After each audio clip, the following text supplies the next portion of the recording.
Welcome to another episode of the podcast. I think this one's going to be a bit of a controversial episode and probably going to hit and push some buttons for some of you, but it'll be valuable nonetheless. Well, at least that's the aim anyway. So the reason why I want to get into this topic specifically is because it's something that I've wrestled with in my life, personally, but also professionally. And pretty much every one of my one-on-one coaching clients have had to navigate some version of this challenge in their lives. And so because I've seen that consistency, I thought maybe, well, it's probably likely that a lot of you are wrestling with something similar. So hopefully there's something you take away from this episode that is useful and valuable and might help you reframe some of the challenges that you happen to be dealing with. So what is this issue? Well, usually the way it presents in personal or professional relationships is someone starts throwing stones at you. And those stones can look like criticisms, attacks, passive aggression, and comments that are sort of attempted to be like slight stabbing in the back, if you like. And when you're on the receiving end of that, it can feel confronting and quite upsetting, naturally. And so if you have the tools from a mental framework to be able to deal with those things, I think it makes it much easier for you to be able to delineate what is for you to take away from the experience and what is for you to leave at the table, if you like. So what do I mean by that? Well, when somebody's throwing stones and maybe making some criticisms or attacking you in some way, whether directly or indirectly, you want to be able to pass out what is value in the criticism that's being provided and what is more their story than yours. We tend to have a tendency, if I can say that, to throw the baby out with the bathwater whenever we're receiving some kind of criticism. And in my opinion, that's somewhat ignorant and maybe even arrogant, because we think, well, none of that criticism applies to me. Get away from me, you effing peasant, right? And so you sort of start to show up with the self-righteousness and sort of start talking down to these people who are providing criticisms when there may actually be some level of value in the criticism that they're providing. Maybe there's some feedback in there for you to take away that you can use to your advantage. But if you're looking at the entire experience and saying, well, the whole thing is crap, I don't need any of it, and you throw all of it away, that is, as the saying goes, throwing the baby out with the bathwater. But we want to keep the baby. We don't want to throw the baby out. We just want to throw out the bathwater because that is of no use to us. And so you want to be able to use your self-awareness and your intention to develop some level of self-mastery to overcome your own emotions long enough to extract the value from the experience. So you'll find that when people are throwing shit at you or throwing stones at you, that there's something going on in their life that they're upset about. And, we see examples of this in retail where there might be a customer who's throwing a bit of a tanty or a tantrum for the rest of the world that doesn't speak Australian.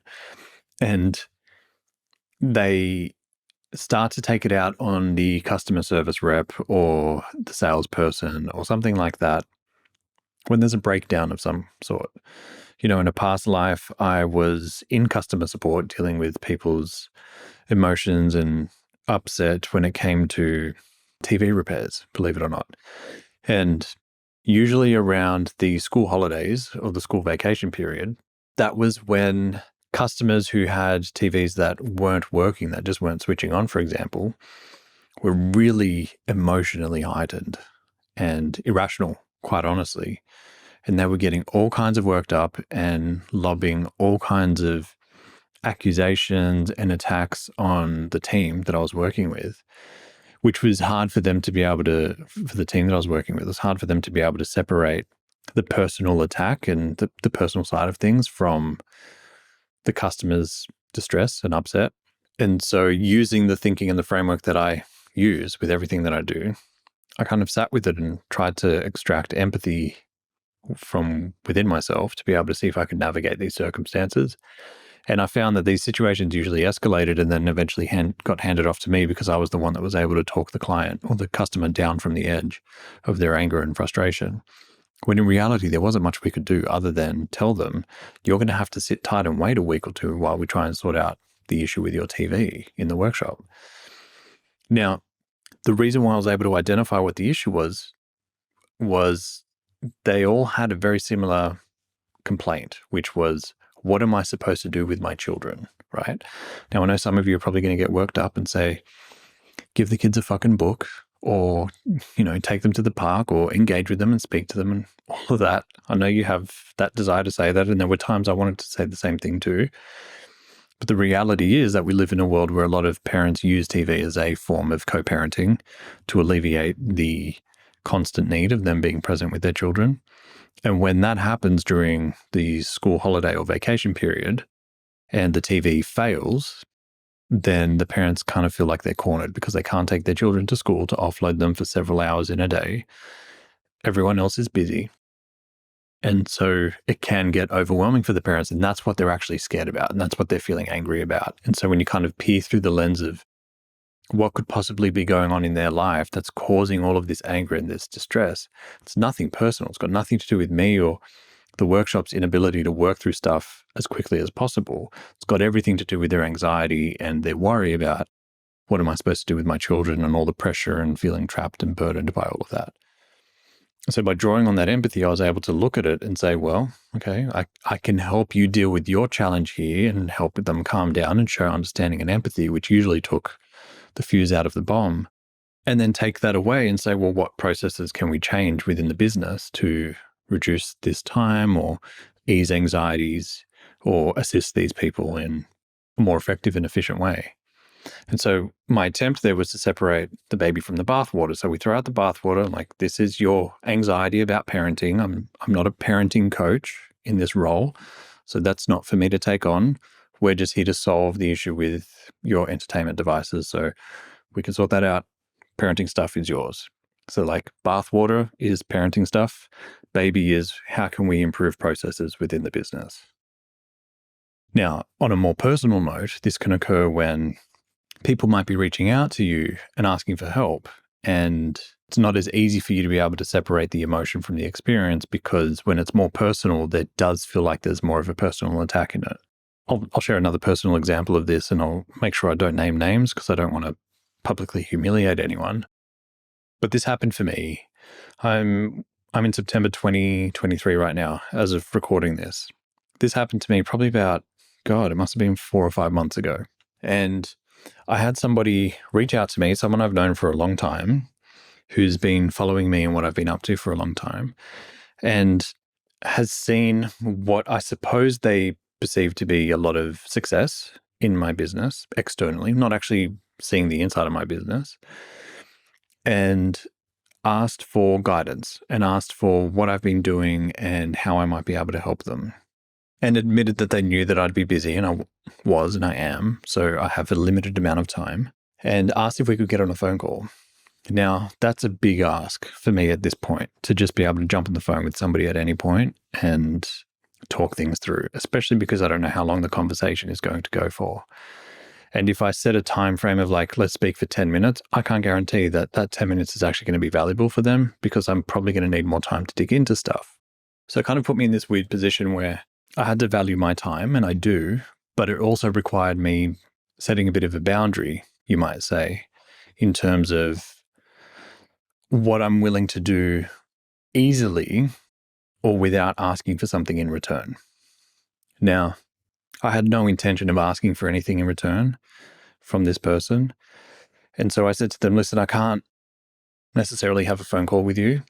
That's going to be tough for me to find some time in the next few weeks. So why don't you send me a text giving me like an idea of what's going on and what you're looking for help with? And they did. They kind of gave me a somewhat lengthy text and said, it looks like you're doing well, and I think there are things that maybe you could help me with. But I'm trying to do something similar to what you're doing, but I'm not quite getting to the place that you're at, and I'm hoping that you can help me get there. Now, this is specifically in business. Now, this was tough for me because my experience with this individual over the years has been that I only ever hear from them when they want or need something. And we've known each other socially for a long time. And so I decided to stop communicating with them. And as a result, they decided they were still going to ask for stuff whenever they wanted. And this was another one of these examples. So having not heard from this person for a long time, I eventually did. And it was an ask. And I quite honestly just wasn't willing to give them the guidance that they were asking for free, because I've got several clients who pay premiums to work with me for the same kind of guidance. And so I responded saying, this is the situation. I want to be respectful of the people that are paying me.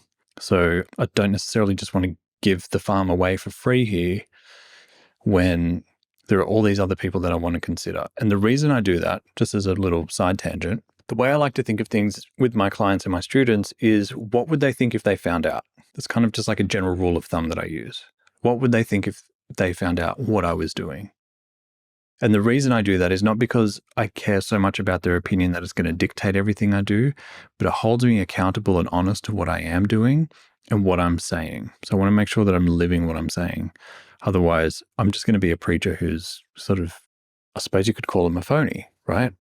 And so I thought, if my clients found out that I was getting on the phone call with other people and giving them all of this advice and all of this value for free that I was charging my other clients a premium for, how might they feel about that? And I thought they probably wouldn't feel so hot about finding that out. Now, they wouldn't find that out unless I told them, or the person that I was helping actually went out there and told people. But I tried to live with some level of transparency in that regard. And then I thought, well, what would they think if I said, no, I want to be respectful of my clients? My clients would probably have even more respect for me.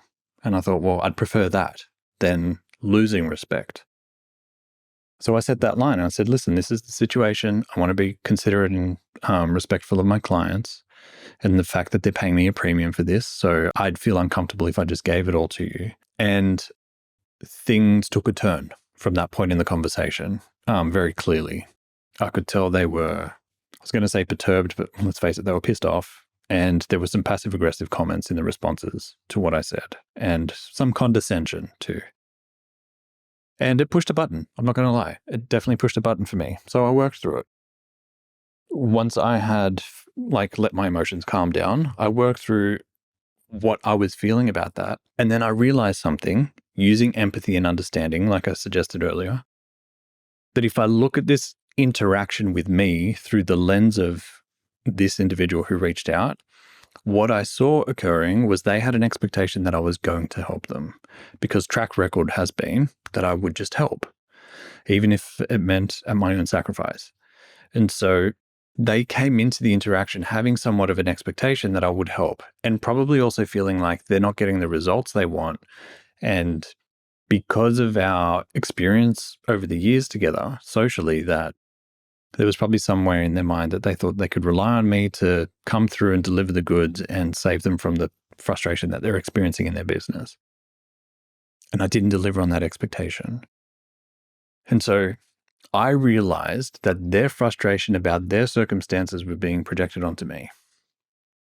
While it appeared to be personal, while it appeared to be some passive-aggressive personal attacks in their comments, the reality is it actually had nothing to do with me and everything to do with how they were feeling in their life. Because if they weren't feeling as frustrated and as stuck and as impatient as they were feeling about how things were going in their life, none of those comments would have come my way. And there would have been a level of friendliness, I suppose. And so I realized the opportunity there for me was helping me delineate their emotional stuff and their junk and what was coming up for them from my stuff, right? Now, there was still a nugget for me to take away from that, not just the realization that it wasn't about me, but more so that there was an experience in there that I realized I had an opportunity to start setting more boundaries with people from the standpoint of, yes, I'm happy to help, but under these certain conditions, not a hard boundary of get lost, get out of my life, I don't want to see you, because I'm not about those kinds of boundaries.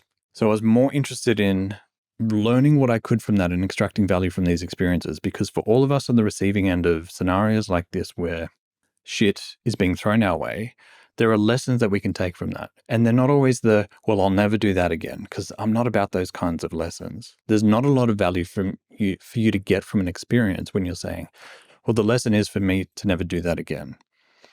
It's more about what is the more specific lesson that I can get from this. So, for example, I was working with a client who went over to LA to pursue a career, and things didn't take off the way she thought it would. Certain relationships started to break down, and according to her original perception of it, her experience of LA was just shit. And so she developed this polarized perception of LA, which was that LA is a crap city to be in. I don't like it. I hate it. And she kind of like lumped the baby in the bathwater in that entire scenario. And I'm like, well, so what's the lesson from that? She's like, to never go back to LA again. I'm like, no, that's too easy. That's an avoidance, right? Let's not focus on avoiding. Let's focus on how you can extract value from the experience. And what we found was the actual value from the experience was changing the expectations she had gone in with and making sure that she had certain things in place to ensure that if things did fall apart, she wouldn't land on her butt so hard, if that makes sense. And so that was the actual gift of the experience, not that LA is a crap city. And so her perception of LA started to change as well. And so for me, in this scenario, and this has been true for all scenarios where shit or stones have been thrown my way because of something I've chosen to do, it's helped me develop a clearer understanding of the fact that my actions are going to have an impact on people, even indirectly. Even if I'm not directly interacting with somebody, just by living my life and pursuing the things that I'm pursuing, that is going to have a ripple effect, and that ripple effect is going to feel painful to some people around me. Those people are then going to turn around and throw stones and shit at me. So it helps me develop a resilience to that. Rather than telling these people to get lost, what this is helping me do is develop a deeper sense of psychological and emotional immunity, which is really important when you're pursuing things on a global scale.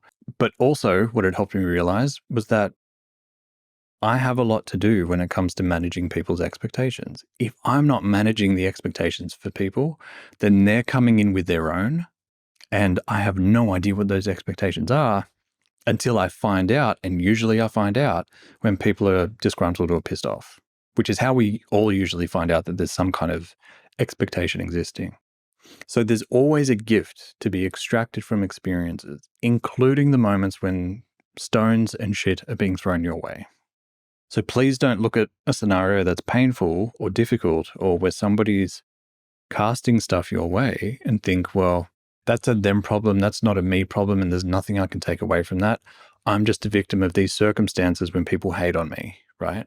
Yeah, you could pull the Taylor Swift song and, haters are going to hate. That may be true.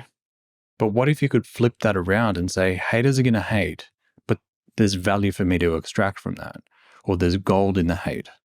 Then all of a sudden, all these situations that look like they're painful and they're hurting you and they're getting in your way and maybe even a hindrance to you might actually be helping you get where you're trying to go.